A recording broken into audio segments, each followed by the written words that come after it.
বন্ধুরা, এটা দেখতে পাচ্ছ যে নেদারল্যান্ডের একটা খুবই পুরানো উইন্ডমিল। বাইরে প্রচুর ঠান্ডা আর প্রচুর হাওয়াও দিচ্ছে। তো এই উইন্ডমিলের পাশে একটা ছোট উইন্ডমিল রয়েছে, এই যে দেখতে পাচ্ছ। আমি একটু ভালো করে দেখিয়ে দিই।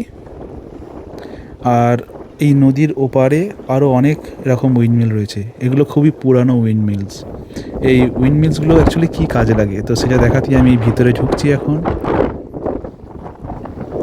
তো ভিতরে পৌঁছে গেছি। এখানে সব কিছুই কাঠের তৈরি। আর এই যে উনি একটা ডেমো দেখাচ্ছেন যে কিভাবে উইন্ডমিলের পাখাগুলো ঘুরে সেই বায়ু শক্তিকে কাজে লাগিয়ে অন্য কিছু করা হয়।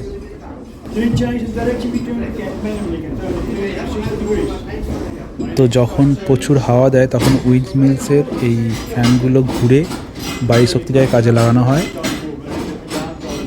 তো দেখতে পাচ্ছ ওই বায়ু শক্তিকে কাজে লাগিয়ে এই ফ্রেমগুলোকে কীভাবে উপর নিচে করা হচ্ছে, আর ওর নিচে করাত লাগানো আছে। তো এবার অ্যাকচুয়াল জিনিসটা আমি দেখাই। ওই যে দেখতে পাচ্ছ যে বায়ু শক্তিকে কাজে লাগিয়ে ওই ফ্রেমগুলো উপর নিচে করা হচ্ছে, আর ওর সাথে অনেকগুলো করাত লাগানো রয়েছে, এই দেখতে পাচ্ছ। তো এই করাতগুলো দিয়ে বড় বড় গাছের গুঁড়িকে কেটে তক্তা বানানো হয়। এখানে দেখতে পাচ্ছ যে 6টা 7টা করাত একসাথে লাগানো রয়েছে একটা বড় গাছের গুঁড়িকে কেটে তক্তা তৈরি করার জন্য। তো এরকম অনেকগুলো এরকম সেট তৈরি করা আছে, দেখতে পাচ্ছি এখানে 1 2 3টে। তো যখন প্রচণ্ড জোরে হাওয়া দেয়, খুব কয়েক ঘন্টার মধ্যে প্রায় অত বড় বড় গাছের গুঁড়িগুলোকে সব কাটা হয়ে যায়। তো বাইরে দেখতে পাচ্ছি এরকম অনেক উইন্ডমিল রয়েছে, এখানে সবসময় হাওয়া দিচ্ছে তাই পাখাগুলো সারাক্ষণ ঘুরে যাচ্ছে।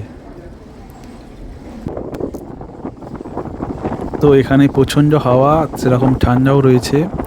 তো আমার এই ছোট্ট ব্লগটা কেমন লাগলো তো কমেন্ট করে অবশ্যই জানিও।